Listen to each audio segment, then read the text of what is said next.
Coming up on the Angus Report, policy considerations that impact the U.S. agriculture economy. Drought conditions worsen in the Dakotas and Montana. Adaptability research helps pave the way for a more sustainable beef supply. Trading places, a North Dakota rancher and chef learn about opposite sides of the beef chain. Then Iowa junior Alec Gatto inspires us with his love of Angus cattle. This is the Angus Report. Hello and welcome to the Angus Report. I'm Bob Cervera. And I'm Jenna McCrell. Our top news this week. Decisions currently under review in Washington, D.C. will have long-standing implications for the nation's agricultural economy. That was the message from Barry Flinchbaugh, a veteran economist at Kansas State University. He says trade is the most pressing issue to the ag industry, and growing markets abroad will drive an increase in beef demand. The opportunity is an expanding market. Beef is good, and it's good for you. And the rising middle class want beef. But the politicians are screwing up our markets. We're not asking for a handout, as that term goes. We're asking for rules and regulations that are, yes, safe, but also allow us to turn a profit, allow us to be efficient, so we can compete with Brazil and Argentina and Australia, etc.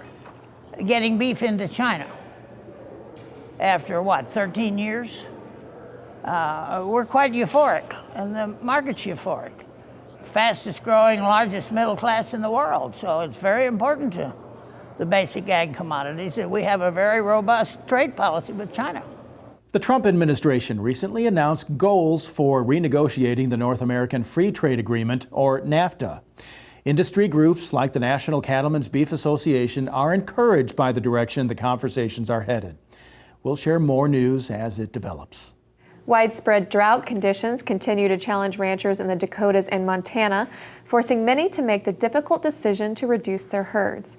Through the summer months, industry reports say that sale barns in the region have sold more than 1,000 head of cattle per week. In response to the worsening conditions, USDA has authorized emergency grazing on federal conservation lands through the end of September.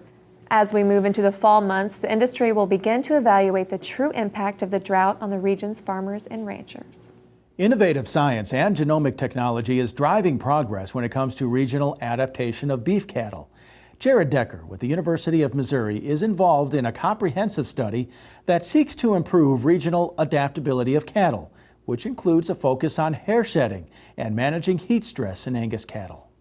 We're working with a lot of producers on our hair shedding study. So in that, we're measuring whether cattle are shedding off and to what percent they're shedding off their winter coat. And basically we'll create a hair shedding genomic EPD, and then that will be a tool to identify those cattle that are shedding off earlier and have the ability to better tolerate that heat stress.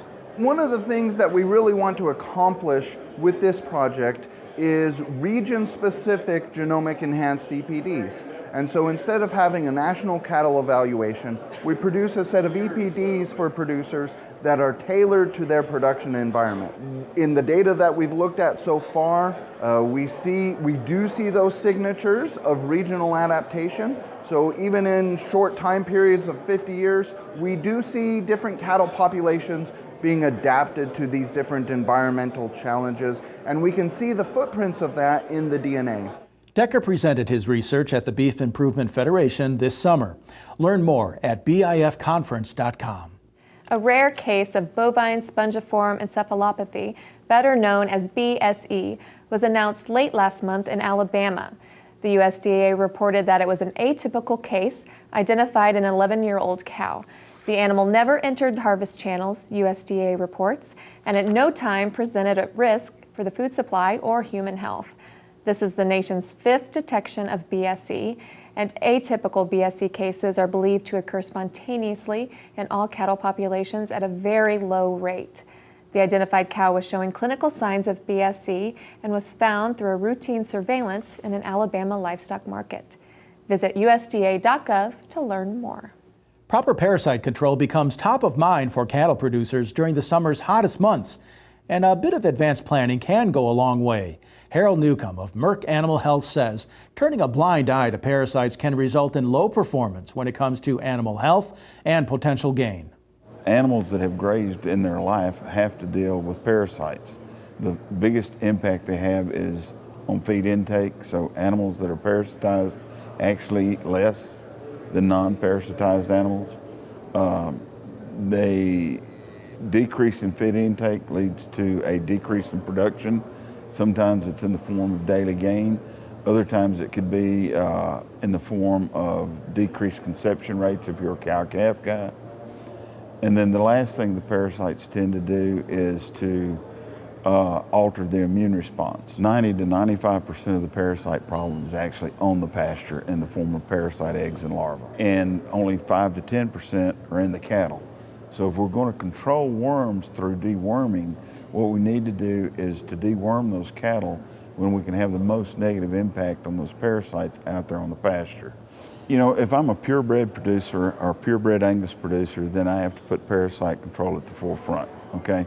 Because when I start looking at EPDs and performance, then, you know, that's what I'm selling animals off of. And so anything in that animal that's going to decrease performance or prevent it from reaching its genetic potential is definitely going to impact my income or a producer's income.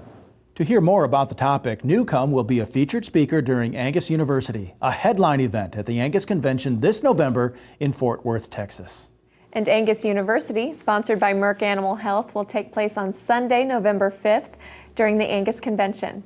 The day-long educational experience provides cattle producers with opportunities to expand their knowledge on everything from genetic selection and determining maternal value to understanding the end product and live cattle demonstrations. Industry leaders will share their perspectives to attendees who can apply those strategies back home. Angus University's opening general session will feature Ed Hindy, owner of the famous Taste of Texas restaurant, and also CattleFax CEO Randy Block. Visit angusconvention.com for a complete schedule or to register online and book your hotel reservations. You won't want to miss the 2017 Angus Convention, November 4th through the 6th in Fort Worth, Texas. When we return, a North Dakota rancher and chef trade places and share perspectives on the beef chain. Then Iowa junior Alec Gatto reminds us about the true connection between an animal and its caretaker. Visit angus.media to continue watching this episode of the Angus Report. Today's beef consumer has questions. BQA has the answers. Your Beef Quality Assurance certification allows you to share a story that assures customers that you are responsibly raising a safe, wholesome, and healthy beef supply. Becoming BQA certified just became even more convenient with a new interactive training experience that is online and available 24/7. So what are you waiting for? Get started today by visiting bqa.org.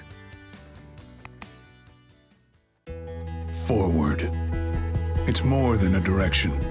It's mandatory because the beef business rewards the progressive, the doers, the ones who know what it takes to go easy on cattle and never set them back.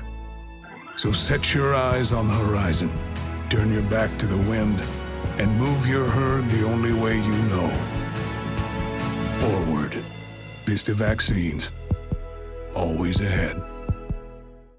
Did you know that your checkoff works to grow demand for U.S. beef in more than 80 countries? Did you know export markets add more than $250 in value to each head? Did you know your checkoff works to develop, defend, and dispel in an effort to expand international markets? While you're focused on managing your beef business, your checkoff is developing new foreign markets and defending those where U.S. beef is currently sold. Get to know your checkoff at mybeefcheckoff.com.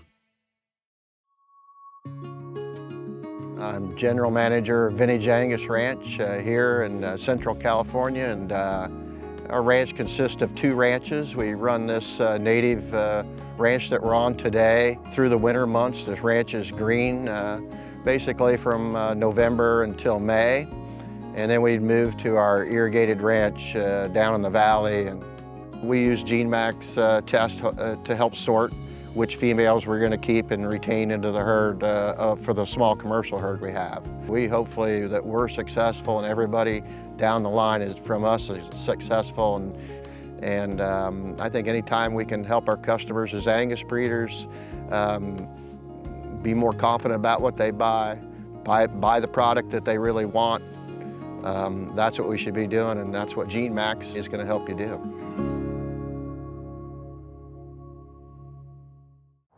Hi, I'm Red Stegall. I'd like to invite you to the 2017 Angus Convention, November 4th through the 6th, right here in historic Fort Worth.